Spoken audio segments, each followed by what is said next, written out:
people, welcome to Have Guitar Will Travel, presented by Vintage Guitar Magazine. With your host, me, James Patrick Regan, otherwise known as Jimmy from the Deadlies. And today I'm speaking with singer-guitarist Steve Wynn from the Dream Syndicate and the Baseball Project, as well as solo. In our conversation, Steve tells us about his current tour schedule and living in Queens, New York for the past 30 years, and Steve tells us about his adventures in New York City in the 80s.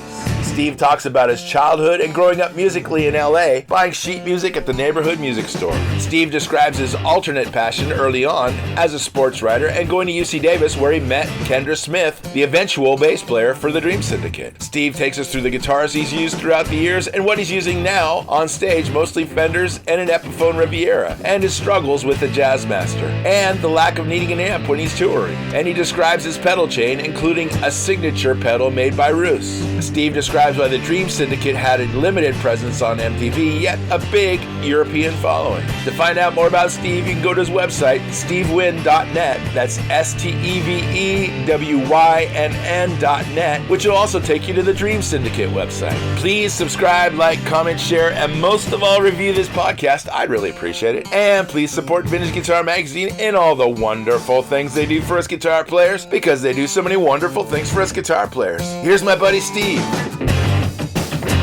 Hey there, Steve. Hey. Well, it's nice to meet you. Yeah, good to meet you too, James. And your shirt says... Yes, it's Twang. Yeah. What's it in reference to? Twang it's a club in Stockholm I played a few months ago and really liked. It's a great venue out over there, and I had quite a couple nights over there, and you know, I dig the logo, the name, and the club. So sure. I'm happy to plug them whenever possible. Exactly. It's that's one thing about touring. One thing about touring is you get a lot of free T-shirts. There's nothing wrong with that. You know, we can always use more T-shirts. That's my Muppets cup. So I'm all set. It says Twang, but it's more like a sort of a cosmic kind of font on the Twang. It is. It's like, I don't know. It's like Twang and Prague at the same time. Yeah. You have quite the CD collection behind you. Yeah. What are you gonna do with them? At this point, it's like they're mainly there for reference at this point, to look up things, to look at booklets and things like that, and then or to burn to a computer. Unfortunately, but I like having. They're little reminders of things I've done and listened to in places I've been in the last 30 years. So I like them. Yeah. You grew up in L.A.? Are you living in L.A. right now? No, I've lived in New York City for 30 years. Oh, really? Oh, right on. Yeah, I'm speaking to you right now from home in Jackson Heights, Queens, New York. Oh, very good. And what drew you to New York? Oh, I always loved the city. I came here for the first time on a Greyhound bus in 1981, and I wrote about that in my book, and just felt like this is where I belong. And for the next 10 years, I toured here on and off with the Dream Syndicate on my solo tours, and every time I came, I was brokenhearted when I had to leave. So first chance I had to live here, an apartment came up, and and I said, great, let's see how that goes. And I guess it went, because 30 years I'm still here. Did you feel like a fish out of water growing up in the Los Angeles area? I mean, that'd be a romantic way to look at it, but actually the reality is, I loved LA then. I still like going there now. It wasn't like, it was, always meant to live here, although I sure do like living here. But once I did live here, I rest. It just suits my pace better. I like, well, besides the fact, simple things, obvious things, like I really like walking, and we all know LA has a bad reputation for that. Not fully deserved. There are places to walk in LA, but New York is a very communal city. You're out walking around, you're surrounded by people, as a writer, you're more open to a lot of stimuli that you wouldn't be if you're just sitting in your car all the time. Sure. I like that. And also, if I think about my favorite writers and directors and musicians and songwriters, everything, most of them are from here. I was, my Paisley Underground pals were all into, I don't know, Love and the Beach Boys and whatever, and that's fine by me too. But I was always more of a Ramones, Velvet Underground, Television, sure. kind of guy myself. Yeah, it shows in your music for sure. It does. Yeah. Did you ever have a chance to go to some of the iconic clubs in New York when they were still open? Yeah, just barely. Actually, the Dream Syndicate played CBGB's, and in fact, a good portion of our new box set was recorded at a show CBGB's in 1983. Okay. I probably played there for 5 or 6 times, so that was. I'm really. I think about that now. It seems like such a long departed venue, yeah. like mythic. Yes. But actually, it's a place where I played. Yeah. I went to Max's Kansas City once. That was, and I played the Bottom Line. So a few of these places, it's funny. I'm reading the book about Bruce Springsteen making Born to Run right now. It just came out, and good book. And they talk a lot about a kind of a career-changing, career-accelerating, whatever gig for him at the Bottom Line. And how, it was a very important thing. And I can visualize the backstage. I can visualize the load-in. I can visualize all that. So I'm glad I had experiences of some of these places, because not only, it makes me, I just had these great memories, and I can visualize these moments in seemingly distant rock history that aren't that distant. It's funny, when I read about, for example, the thing I just mentioned, this Bruce Springsteen gig there in 1975, that kind of put him and Born to Run on the mass consciousness. And I think by 1975, to me, that sounds like, it is my childhood. It is like ancient history. It is something that I remember, from high school. On the other hand, it's only like a handful of years before the Dream Syndicate started. From that moment till our first record is 7 years, which seems like a blip now. It seems like nothing now. Sure. It sounds like I wait 7 years to make a record sometime now. So it's just funny how if you're a rock historian or just fan in general, how things, objects in the rearview mirror can often seem closer than they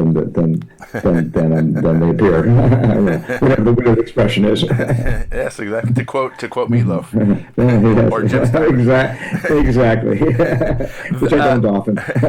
Were you musically aware when you were in LA? Very much so. I'm just, now I'm a music fanatic. Beyond just like that's my background and the thing I bop around to. I was born to be a record geek. From the time I was 5 years old. I always was. I think from the time I could read, I was reading liner notes and credits. That was always in my DNA. So that influenced a lot. A lot of what I do. But I say it.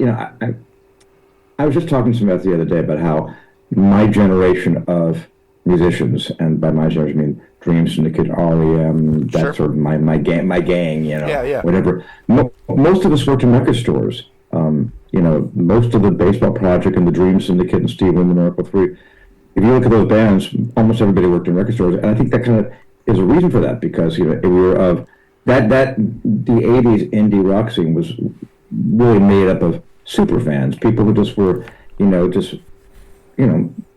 loved and collected and thought about and debated music, and used that kind of that tendency in the records we made. That arrogant belief in this is good, this is not good. That high fidelity kind of attitude played into our own way of making music. It wasn't so much, I'm for sure all these bands wrote and tried to probe the heavens and write poetry and write heavy things from their soul. Yes, but also we just were saying, this is good music and you need to hear it. So rather than put a record on the turntable, play it for you, I'm going to form a band and write songs like that so you can hear it. Same kind of spirit. Yeah, right on. When did you start playing guitar? I started playing guitar when I was 8 years old. Oh, right on. 1968. And got my first acoustic guitar and took lessons, and that was that. And were you playing songs like Tom Dooley, or? Did you just name that out of the blue, or did you know that? I just remember when I was starting playing guitar, that was definitely part of the songbook that we chose from. I guess it's at the first song I ever learned. That's why you just blew my mind. That was the first song I ever learned from my guitar teachers. That just cracked me up. That's amazing. Yes, indeed, Tom Dooley, and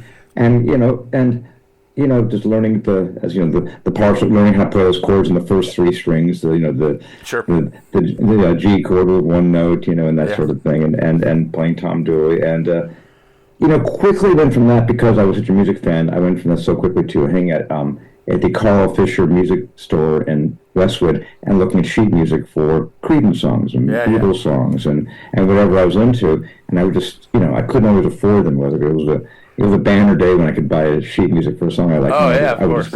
I would go there mainly look at the store and just stare at them for a long time, try to memorize what I was looking at. Okay, I think I got it now. Okay, that's how he plays that chord. Great. Run home and try to replicate that. So I very quickly went from guitar lessons to just learning from my record collection and picking up on things. Were there like neighborhood bands that you could go see? Not Not at that age. In LA, I probably in most cities, but definitely in LA at that time, I couldn't go to bars. I couldn't go to I couldn't go to the Whiskey A Go Go or the Troubadour. I don't think Troubadour might have been all ages for some shows, but going to a club show didn't have much. I did go a lot to arena shows. I was lucky to have an older sister who would drag me along to shows by, The Who and Elton John, Led Zeppelin, and Alice Cooper especially. So I was a big fan. Yeah. So I would go see the bands that would play the LA Forum, to 20,000 people, or the Hollywood Bowl or the Greek Theater. Yeah. That I could do. My closest seeing local bands before I was of age was the rare couple of times when I happened to walk by a garage on the street and hear a band rehearsing in the garage. Sure. And that was like just, I talk about it in my book. One of my earliest memories is being 7 or 8 years old and walking past a garage and hearing a band playing and thinking, what is going on? How is that even possible? How can there be music happening be on the other side of that wall? Yeah. And I had to really wrap my head around that. And I just was so I'm sure maybe as much as anything, that was the moment that put me in the direction of doing what I do. I think just like that seemed like the greatest magic trick of all time. Yeah. And it still does. It kind of still does. Sometimes I think about, I played my last show a week ago at the Baseball Project. I'll think about how do 5 people walk on stage and just will this kind of music into being? It's we all take it for granted, either as musicians or fans, but it is kind of a cool little trick that you can combine with other people, and voila, this sound comes out. Were you playing in bands in high school? No, I played in bands earlier than that. I played in bands like from the age of 9 to 13, and bands would actually, would practice a lot and even did a few gigs. At 13, I kind of, I was pretty serious. I had a Telecaster. I was pretty decent. And at 13, I kind of pushed it by the side to become a sports writer. That became suddenly my passion at age 13, largely because, in hindsight, because music changed a lot in the early 70s, where all of a sudden the kind of things I love, like The Who and Creedence and the Stones and all that, well, all those bands stayed big, but it became more supplanted by bands like Yes and Emerson, Lake and Palmer, and Genesis playing a kind of music which I didn't hate, but I could not see myself doing. Yeah. So I guess I sort of at points started thinking, well, and it wasn't a conscious decision, but I'm sure I felt like, well, that's not for me. So what do I want to do? Oh no, I like sports. I'm a writer. I'll write about sports, and that stuck for like 4 years. I didn't play in any bands from age 13 to 18 until punk rock came along and just changed my life with like a steamroller. Just everything. When the '77 came along and the Pistols and the Ramones and the Clash, I went, that's it. Goodbye sports writing. Hello again, guitar bands. Oh, yeah. Not to belabor it, but what was your sports? What sports were you interested in? Well, I was covering everything. That's really what I wanted to do with my life. That in those years, I was very passionate about it, as a sports fan, but also as a sports writer. So I would cover, you name it. I mean, everything from football, basketball, baseball to fencing and lacrosse. If people were playing it, I was covering it, and I enjoyed it. I enjoyed doing that. Yeah. It was. It's funny because I was kind of on the fast track. I was writing it for a local newspaper, and I'm sure had I kept at it, I probably would have done that for a living and been pretty successful. My best friend back in those days, kind of the guy who was a year younger and who was sort of studying for me, I guess, whatever, became a very successful sports writer. I just saw him last week, and he ended up being one of the top sports writers in the country, and did, just a great guy, and we were still friends. And we talk all the time, and I realize, his life and my life are similar in a lot of ways. When he was really going at it, he was traveling from town to town, had a different gig every night, had to do or die. There was no time to belabor. It's like, here you are, get it done. And that's about what I do on stage, what you were doing in the press box, same kind of thing. Yeah. Did you play sports at all? No, terrible. that makes it easy. Yeah, it makes it easy. Those who can't play sports, right? I don't know. I would fool around. I have fun. I'd throw the ball around in the schoolyard or whatever, but I was never an athlete. Did you get an opportunity to see the Sex Pistols? I sure did. I saw their last original concert. They finished their only U.S. tour at Winterland, San Francisco, and I was there. And I was there, and so it seems like half the world was at that show. And in retrospect, I really was there. Yeah. What? If I'm not, didn't the Bay City Rollers play also at that show? No, I love that. That's a great idea. It was the Pistols, the Avengers, and the Nuns. Oh, okay. All right. Yeah. Very good. Maybe they broadcast that show on TV in the Bay Area, and I think they like half of it was the Sex Pistols and the other half was the Bay City Rollers. So that's why I have it in my head that they played together. That's really funny. I mean, I imagine I would have been on KSAN, the station I listened to religiously back then. Yeah. And if they were playing the Bay City Rollers, it had to have been ironic because that wasn't the normal fare. That's pretty funny. Not surprising. I mean, they were pretty radical stations. I could see them doing something like that just to make some point or another, or not make a point. You went to UC Davis, correct? I did. Yeah. What were you studying at UC Davis? Rhetoric. Rhetoric? I was a rhetoric major. That's why I went to Davis. I don't know. I when I went to Davis, I still wanted to be a sports writer. I went there with the idea that's what I was going to do. I even became sports editor of the paper in my first semester. Wow. It was crazy. I was pretty good. And I think the logic I had was, well, I don't want to major in journalism. What's the thing that would be most effective as a writer? And somehow in my mind, I got in my head that rhetoric is a good idea because if you can make a convincing case for something, you can probably do anything. And maybe that's true. Rhetoric was usually pre-law. It was usually what people would, but I just saw it as a way to become a writer. And I got to say, well, for one thing, I met Kendra Smith, who became bass player in the Dream Syndicate, in a rhetoric class. So, okay. All right. So I chose the right field. Yes, you did. my life wouldn't have been the same had I not met Kendra. So I guess I chose the right major. You mentioned having a Telecaster when you were 13.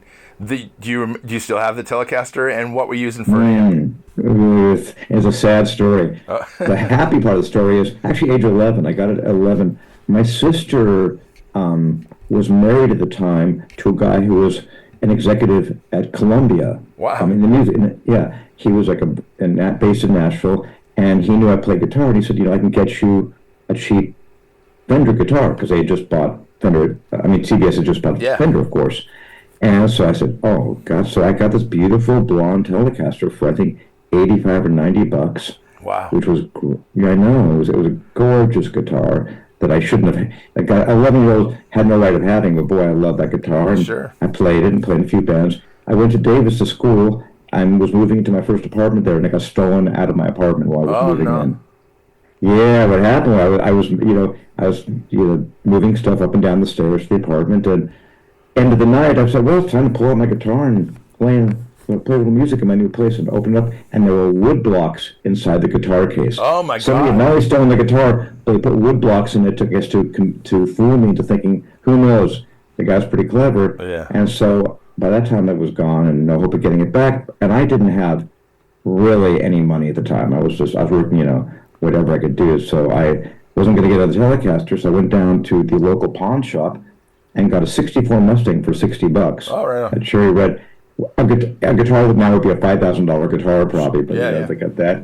And for the next 4 years, I would trade up. I essentially would get a new guitar, take my guitar, trade it in, add $40 and get a new one. And I went from the Mustang to a Jaguar to a Jazzmaster. And just, my goal was to get back to having a Telecaster. Yeah. So basically along the way, I traded in invaluable, beautiful guitars all along the way just to get back to a Telecaster. I cry now when I think about the guitars I got rid of. But I did finally get a Telecaster again in 1984, and I still play it today. Oh, right on. Right on. Do you have a guitar collection? I was just talking to somebody about it. I'm looking at this. That's why my eyes are wandering to a few of them right now. I have, there's a cheap, way in the back, there's a cheap nylon string that doesn't count. But I have about 15, including acoustic, electric, bass, 12-string. So not a crazy amount. I use them all. Uh-huh. Yeah, of course. I don't have anything that doesn't get played for something or another. Yeah, and mostly on stage you're using Jazzmasters and the Telecaster? No, I have a Jazz. I recently got a. Well, no, we played now. It's like 10 years ago. Now I got one of those '62 Olympic Jazzmaster reissues. Yeah. I got a nice deal on it via my association with the REM camp, so thank you to those guys.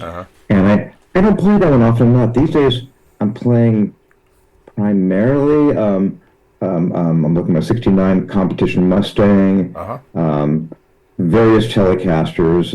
Actually, my wife Linda, who's also the drummer of the Baseball Project, got me the 40-year reissue Telecaster a couple of years ago. It's like the gold hardware, and I love it.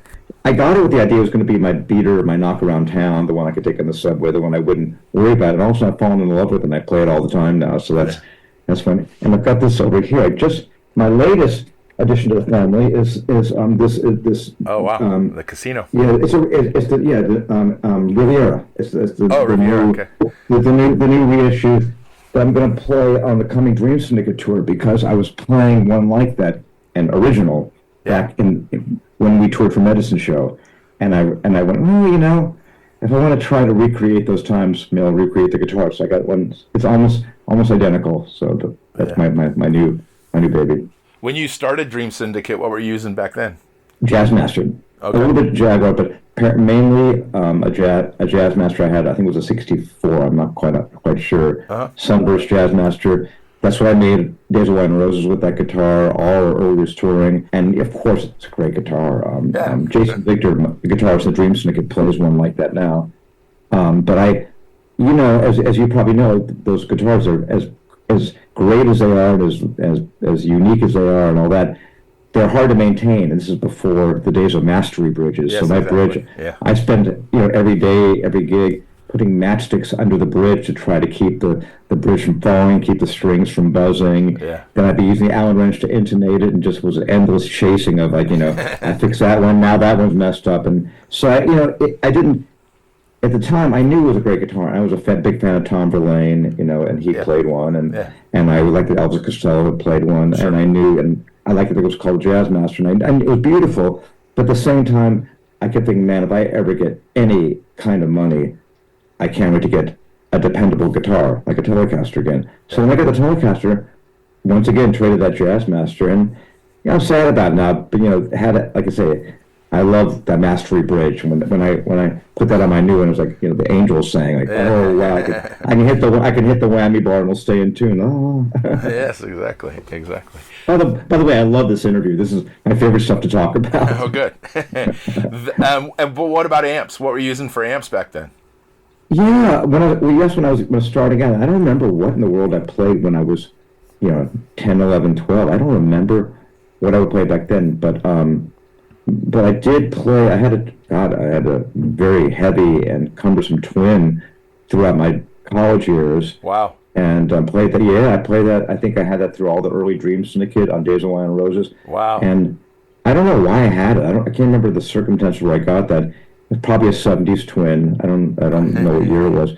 It was just heavy, and I never loved the sound. I always felt it to be kind of too much, for the gigs I was playing. Sure. And just too glassy, and I had to kind of wrangle to get the sound out. Of course, like I play on Days of Wine and Roses, and I like what that sounds like, so I can't complain. But I did play that for a while. I had a little Champ amp that probably a '70s Champ. Yep. That Carl Dakota, the other guitarist at Dream Syndicate, appropriated from me, and that's what he would play through all the time. And he got that great sound. He's our earliest shows and Days of Wine and Roses, he used that little Champ, and that was his sound. So I missed that one.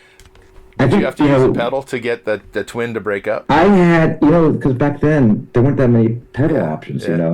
I had an MXR Distortion Plus I used, and that's kind of, but I wouldn't use it for my basic rhythm. That was mainly a solo sound. Okay. So I pretty much would get whatever I could get out of the amp. And my role in those Dream Syndicate days was to be kind of clang, clang, clang, the trebly clang, clang against Carl's noise and distortion and feedback. So I didn't really need it to break up. Yeah. Just get a nice clang, and those two things worked well enough together. Yeah. So it was fine. Eventually, the Dream Syndicate signed to A&M Records, and so we were able to kind of say, we need this, we need that. It was big fun for a while. Yeah. And for some reason, somebody told me I needed to get a Mesa Boogie combo, which I don't know why, Lord knows. And when we signed to A&M, we did, pretty much. Now, of course, it was all recoupable, and we had to, theoretically pay for it, which we never did because we never recouped. But we had all this gear that we got, from them, a Yamaha CP70 piano and a Hammond organ and my Mesa Boogie, and Carl got a Marshall stack and blah, blah, blah. The following year, once after that record, we sold everything. It was like, great, we're selling it all. We actually sold our organ and piano to REM. Strangely, wow. That was great.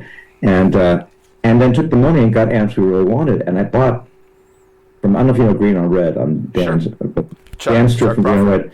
Chuck Prophet. Well, Dan Stewart had this little 60s vibroverb that, he just, I won't even speculate why he needed quick money. Let's say he did. And I said, well, he said, if you want this little vibroverb, I'll sell it to you for $200. I said, yes. And that amp I used for the next 20 years. That's the greatest amp. Yeah. That was the sound. I used it basically till it just fell apart and couldn't be fixed anymore. Yeah, very cool. So you mentioned you got signed to A&M. How did that process happen? How are they even aware of you? Well, we were kind of the hot band at the time. Oh, okay. In LA. I say that with no needed modesty. In the US. Okay. I'd say early '83. We were that band. I'm not saying we were, filling stadiums or, whatever, but we were the band that every cool record store person and college radio DJ and rock critic said that's my favorite band. We were the great hope for that scene for a good 6 months to a year. Okay. And I know what that was like because I was such a music fan. I've seen other bands be that band. I've seen Television and Talking Heads and whatever. Maybe I'm trying to think of bands just before me that might have fit that role as well. Echo and the Bunnymen. I don't know. Things like bands like people all agree for one moment that that's my favorite band. We were that band, and so it coincided with a period where we were available, and it was a big bidding war. We talked to a lot of labels and chose the one we wanted to be on most. Yeah. It was fun. It was weird and heady and a little bit of fun, and it was destined to not last, but we had most of it. How come they never put you on MTV or rarely put you on to MTV? There was a good reason for that, actually, and we made our first real video for the title track to Out of the Grey, our third album, and that was actually played on MTV every day for about 2 months. It was actually pretty hard to believe now that would happen, but MTV was more wide open back then. Yeah. But the reason we weren't really on MTV is kind of a funny story that worked out pretty well. Once the record came out, I was pretty much managing the band. I became the manager of the band, and I still self-managed. Uh-huh. And I had a meeting with the head of A&R, and he said, "Look, Steve, we got a choice for you. You can either we will either make a very expensive MTV video for you guys, and back in those days, an MTV video was $100,000 or whatever. Sure. You didn't make them on your iPhone like you would now. And they said, we'll either make a video for you, or we'll finance a European tour." And to be honest, I'd never been to Europe in my life, and I wanted to go. Mm-hmm. The rest of the band felt the same way, and we figured, sure, we'll take that. And it was the best decision I ever made, because that tour in 1984, we were sort of over there ahead of all the other bands of our scene. Whether if you want to talk about those 80s bands, like the ones I've mentioned, we were the first to go there on that level, and I think we really, it built the foundation for a career that I still have quite strongly. So it was great. Yeah. So that meant we weren't the MTV glamour boys, but we built a nice European touring life, and that's fantastic. When you tour now, what do you bring in as far as amps and guitars? I mean, you mentioned the Telecaster and that, but yeah, it's funny. Guitars, I'll bring whichever one I think will fit that tour. Whatever one seems like the right guitar for that tour. Use the Telecaster or the Mustang, or now this Epiphone these days. Those are kind of my main.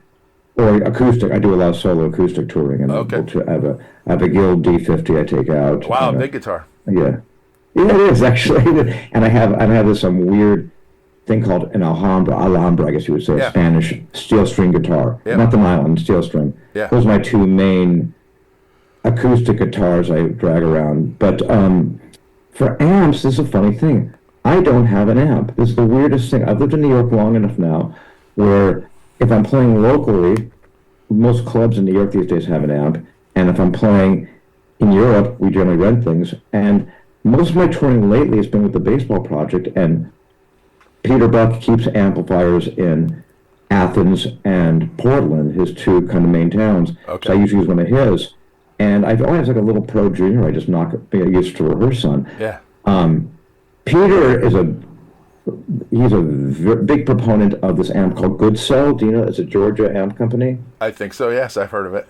Fantastic. They're great. He's got like 20 of them. He always just loves that. It's a hand-wired, a boutique amp. Yeah, yeah. One guy's named Roger Goodsell. Yes. And Yeah. they sound like AC30s with a little more of a Fender clarity. Just for me, the perfect mix of a great Fender and a great AC30. And so I always play those with Peter, and I think he's decided he wants to keep one of his amps in New York. So I said, great, I will gladly house it for you. So I think I'll finally have an amp.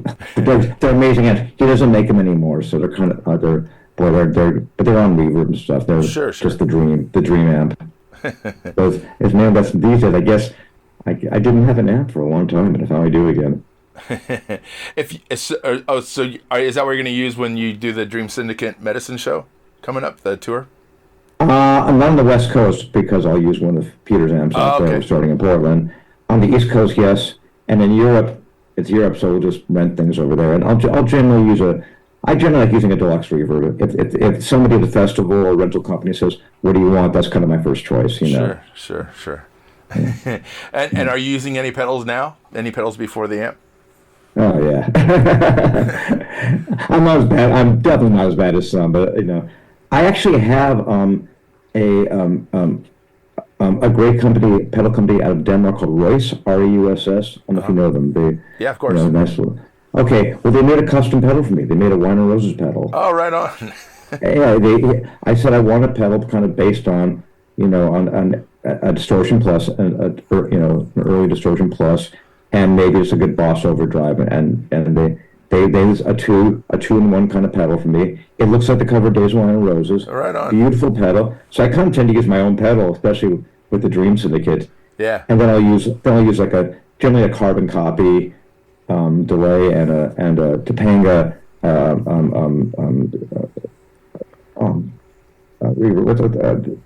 yeah.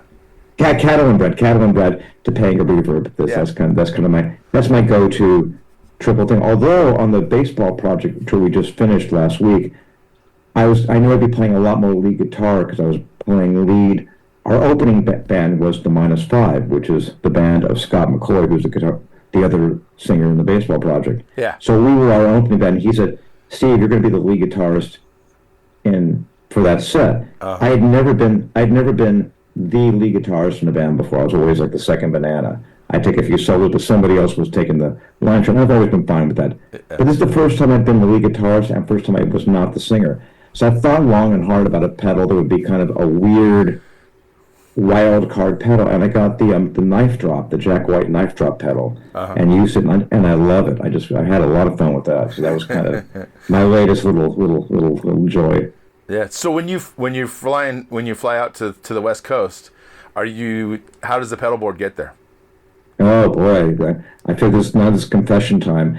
I really had been for a long time just throwing it in my suitcase and letting it rip, and a couple of pedals got damaged, and I think that's probably why. So what I tend to do now, I'll either carry the whole pedal board, which is a pain, of course, or I'll take my pedal board, pack the board, leave on the disposable pedals on the board, and wrap it up real tight, and carry the nice pedals with me on board. Yeah. Wow. I'm growing up on that kind of thing. Yeah. I'm a little less devil may care. Yeah. How about your guitars? Do you have Colton cases or something similar? I'm using the mono cases for most things. Mm-hmm. I like them a lot. I like them because if I'm forced to check them, I feel pretty secure. I'll pad them out, but also I can bring them on board and usually don't get pushback on that. So they work pretty well. Do you have any advice? Is there something you like? You know what? I'm not flying on your level. Okay. So to be fair, what I use is the Colton cases because they do put up with just about any any kind of flight kind of thing situation where they get thrown around and beat on. The guitar seems to hold up pretty good. When I've used regular hard shell cases, they for one thing, they're every airline's different, but nowadays it's tough to get them to let you put it in the overhead, even if it's small enough. Mm-hmm. And it's gotten harder for sure. Yeah, and I'm just scared to put in anything that's kind of soft, and put it in the overhead, because people are just jamming their crap up there. So yes, I've developed strategies over the years. If I'm traveling with somebody, we do a tag team thing where kind of commandeer the whole bit. But it's gotten harder. It's difficult. I've shipped my guitar via UPS ahead of myself. And done it that way. Okay. But and I've also bought a guitar where I was playing, and used it. I get that. And then do you take it home, or do you just one time I sold it. One time I took it home after I was done. I just shipped it home after I was done. Okay. Yeah. Because I've thought about going to Europe and buying a guitar and selling at the end of the tour, which probably worked just fine, but I haven't tried that out. Well, yet. you have the advantage of being able to sell it at your merch booth on your last show. I've thought about that. I've never done that. I've actually thought about that. It probably would work. That's really funny you say that. There's probably that one guy who, hey, they're nice guitars. It's not like Yeah, exactly. Yeah. Yeah, nobody's gonna want my guitar after I'm done. Oh yeah, I know the person who bought Tom Verlaine's Marquee Moon Jazzmaster. Oh really? And she's not a guitarist, and this is heartbreaking. And I don't question her desire to have it, and that she has some money at the time to own it. But it's like, oh, that thing is meant to be played. Oh yeah. Well, being associated with Vintage Guitar Magazine, I do know of a lot of people that have large collections that are, sit on walls. I know it's tough. But what are you gonna do?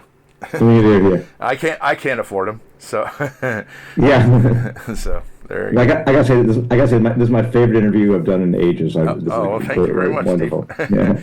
Well, I'm in Napa, California, so you're playing in San Francisco. Hopefully, I can come and check you out at the bottom of the hill. I'd love to meet you there. So right on. Likewise. Okay. It'd be a pleasure. It'd be an honor. Right on. Very good. Thank you very much, Steve. I appreciate it. Right. Have a great afternoon. You too. Okay, bye-bye.